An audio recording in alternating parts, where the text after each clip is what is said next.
Hey guys, this is Hank Saber giving you a very much anticipated Sylvan list, and boy, I have gotten some practice with this. This is actually like the fourth or fifth take of I'm doing this. So many things have just gotten in the way, and so hopefully everything goes through and I can give you the list. And so here we go. I'm not going to give credit to myself on this one. It's completely based off Nick Gibson's list, which Nick Gibson did a very original list with some unique tech cards which I never even saw before or even heard of. And so basically go onto RJB0, check out Nick Gibson's list, compare it with mine, and see what you like better. I think both are pretty good. So I'm going to get into my version of his list. So here we go. We're going to start off with 2 copies of Sylvan Hermitry. Now, Sylvan Hermitry is your big tree. You don't want to run 3 in my opinion. Nick Gibson ran 3. I like 2. The reason I run 2 is because you don't want to draw both at the same time. And so obviously you want to make your rank 8s. You want to get out Hermitry. It's good to excavate him. Yeah, yada yada yada. Plus, I get it. However, if he clogs, you don't want to see him as much. I feel like if you run 3 Hermitry, you have to run 3 Sylvania. I don't want to run through the 3rd Sylvania, so I run 2 copies of Hermitry. So Hermitry is still a very good card, though. What I think is an even better card, though, in my opinion, is Sylvan Sejaquoia. Now, Sylvan Sejaquoia I like because he's never dead, and you want to make this card as many times as possible. And in order to make that card, you special summon him from your hand when a Sylvan goes to the graveyard. I falsely mentioned in my last video that you can special summon him off of the cost of Mount Sylvania. Someone in the comment section credited me, and I thank that person. Just so many people telling me different things about this card, the ruling, whatnot. But basically, if it's not during the damage step, you can special summon this when a Sylvan goes to the Sylvan monster goes to the graveyard.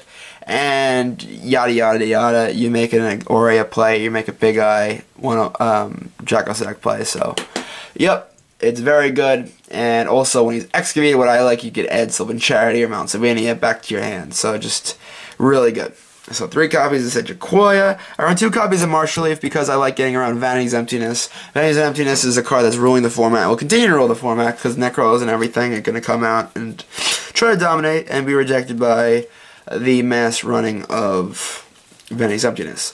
However, to get rid of Vanity's Emptiness, not only do you need back row removal, you also can use monster removal. And so Martial Leaf pops cards, and that gets rid of Vanities, and that's why I run 2. Also, when he's normal summoned, you don't have that many good normal summons in the deck. You don't want to normal summon a lot. It's basically mostly based off special summoning. And so Martial Leaf, when he's normal summoned, you can excavate up to 2, which is really good.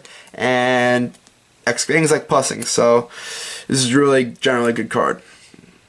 And so then we run 2 copies of Kamashumo for the same reason, just to get rid of back row. And also, there's been so many times when he's flipped up and you excavate 5, you excavate your Martial Leaf, monster removal, maybe you excavate another Kamashumo, and they can't do anything because it's during the damage step. So it's completely like unfair. So I run 2 copies of that. You don't want to draw multiples of it. Also, it's super solar nutrient able, I guess that would be the correct phrasing, but you run 2 copies of Sylvan Kamashumo. So 2 of that. We'll run 2 copies of Sylvan Princess Sprout. She is a boss. Basically, when she's excavated, you could special summon her, levels 1 through 8, and also you contribute her to excavate a card, yada yada yada, put it on top of the deck, kind of good, run 2 of that. 3 is a little bit too much. I just don't want to see it that many times. I want to excavate it, and I want to draw it, which is kind of true for most of the Sylvan cards. But you have a really good control of Sylvania and whatnot to control that. But yeah, just Princess Sprout is a great card. Just 1's not enough, 3 is too many, so 2 is a good number. We run 1 copy of Peacekeeper because you want to bring back Lone Fire as many times as possible, and also it's super solid nutrient target. And just a great card. If you Oasis gets MST'd face down, you can chain, bring back the Peacekeeper or the Cherub Sprout, and both have the effect when they're special summon you can excavate, so that's pretty good, and they would later die because it would go, but you know. But anyway, this is a great card. Both are pretty good. This is for the Lone Fire, that's to bring out your level 1s from the deck, most likely Spore or Glow-Up Bulb, and so 1 of each. For the non-Sylvan plant types, we run 2 copies of Lone Fire Blossom. Self-explanatory, just your main starter play. And we run one copy of Dandelion because you want to get your tokens out as many times as possible. And so you can use it to maybe for a tribute fodder, you foolish that, bring out the tokens, normal summon Hermitry, whatever you want to do. Synchro, use it as synchro summon. If you open with that with 1-for-1, you can basically get your opponent in a lock where no matter what they do, you're going to Black Rose them during their turn because you have Formula Synchro and Radies on the field. And so Dandelion is just so good, especially in tandem with 1-for-1. And we run one copy of Glow-Up Bulb because Glow-Up Bulb is a very good card when you excavate it. Obviously, when it's always in the graveyard, once per duel, you can send the top card from your deck to the graveyard, which is good by itself, and you can special summon it, and you make your synchro play. So Glow-Up Bulb is very good. And then Spore to finish off your 1-for-1 dandy plays, and of course, you can use it certain spots. Maybe you can use it like Z's material. You can whatever you want to do. This is a great card to continue on your plays. And then we run one copy as personal choice. Copy Plant, not a card I see many Sylvan builds anymore. I just think it's just a good card. Why would you ever cut it? I don't see myself using it a lot, but when I do draw it, I feel like I always use it in the right spot. And it's just a great card in general, so I think one copy Plant is pretty good. So we run one copy Plant, and for the non-plant types, we run 2 copies of Kree Bandit. Kree Bandit is just a great card because basically, if you get it off both times, you're playing with 30 cards. So this is a great card. You know, you get it off once, great. If you get it off twice, that's amazing because you now within your deck, and you also have added a spell or trap, and so that's a great thing. So 2 copies of Kree Bandito. And then we run 2 copies of Rose Archer. Rose Archer was a last-second choice I just decided to put in.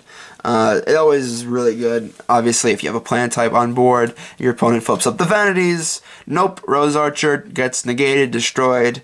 Bada big, bada boom, it's done. And so, 2 copies of Rose Archer. Quick effect, amazing. And it's not a plant type, so if you excavate it with the standard Sylvan effect, it goes back to the bottom of the deck, so you're pretty much recycling them. So 2 copies of Rose Archer, and that's it for your monster lineup. I just think it's a correct monster lineup. You could run 2 MST over Rose Archer. I just think Rose Archer is a little bit better. You can always also side the MSTs and maybe see what that works better, but I just like Rose Archer, personal preference. For the spell lineup, we run 2 copies of Sylvania. Basically, you're unclogging your hands, you're controlling what's on top of your deck, you're also excavating 1 at the end of your opponent's turn, which I can't begin to tell you how many times I have forgotten about that. And then we run 3 copies of Sylvan Charity. This is a great card. You plus, you top deck whatever you want, which also is like you draw 3, and then so those 3 cards are in your hand. Then from your hand you select 2. One Sylvan, one has to be a Sylvan card, and one could be whatever it wants to be. And then you top deck them, but you're going -0, which is good, and you're also top decking stuff your choice. So yeah, that's a great card. And then we run 3 copies of Miracle Fertilizer. Obviously, continuous monster reborn for the deck has helped the deck survive for so long now. And obviously, it's not as played as much anymore, but this is still a great option. If you Xyz with what you bring back, it'll stay. And I really like Miracle Fertilizer. It's just one of the better spell cards in the game for a particular non-attribute type. So yeah, I think it's one of the better cards for a particular type, which is being plant types. 2 copies of Super Solar Nutrient. I to be completely honest with you, I had no clue this card even existed up until this point.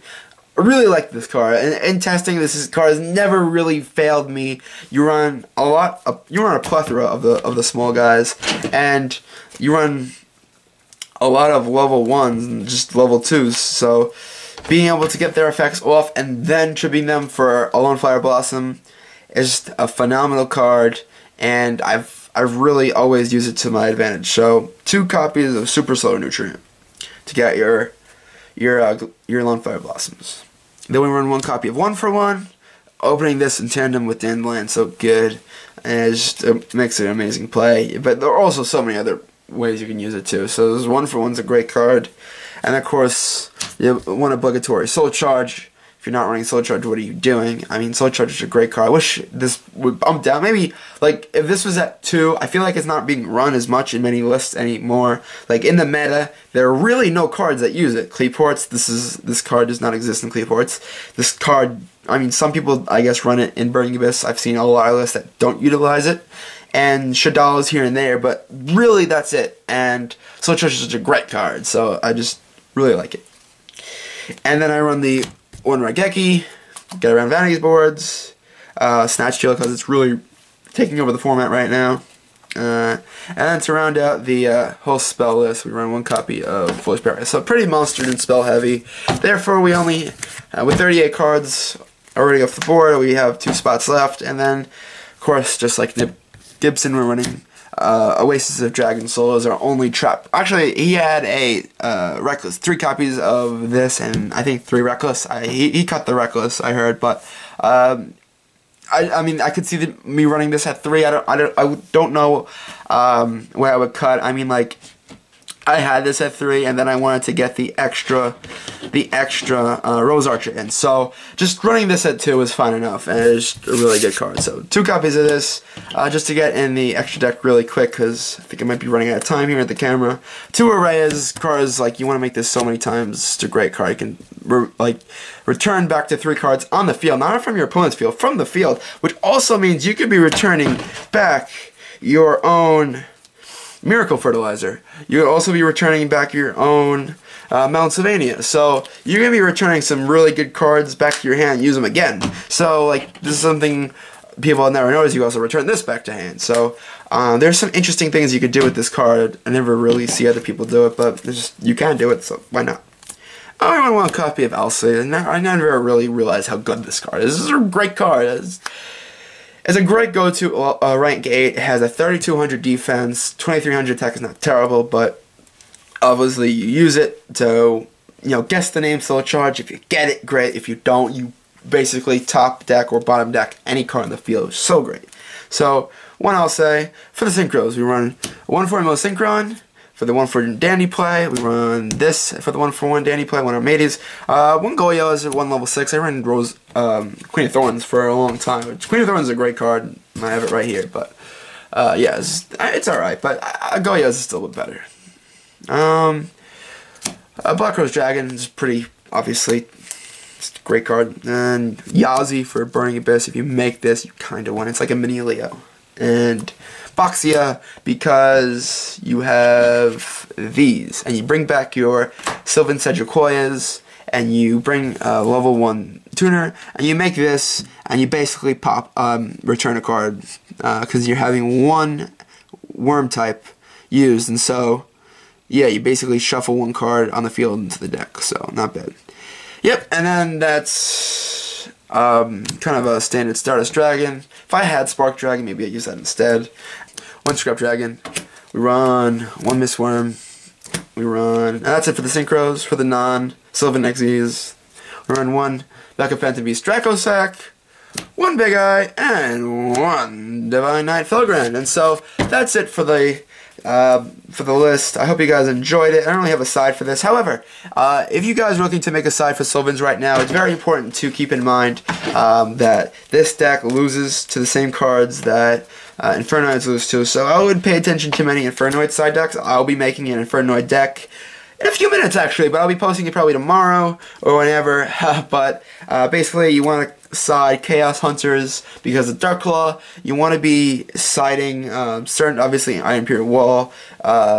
Certain other cards are really good. You want to side your MSTs and just some other basic standard side deck stuff. So, yeah, that's pretty much it for this particular list. I hope you guys enjoyed it. If you guys want, I might be doing a slightly different list in the near future. I thought of some personal texts. I might just make another list just for giggles, but that's really like, if I had to make a competitive Sylvan list at this moment, I would probably run something that looks sort of like this. And so I hope you guys like the deck. I hope you guys understand my reasoning for card ratios and whatnot. You want to be running a lot of monsters. Obviously, spells are important with the deck, and then traps kind of slow at the moment. So that's where we are with that. So anyway, guys, that's the list. I hope to give you a Infernoid deck profile and also a little bit of a fun Burning Abyss deck also soon. So for now, this is Hank Saber. Please feel free to drop a like, a subscribe, whatnot, enter a free contest or contest to come in the future. And that's pretty much it. So yeah, see you guys later. Peace.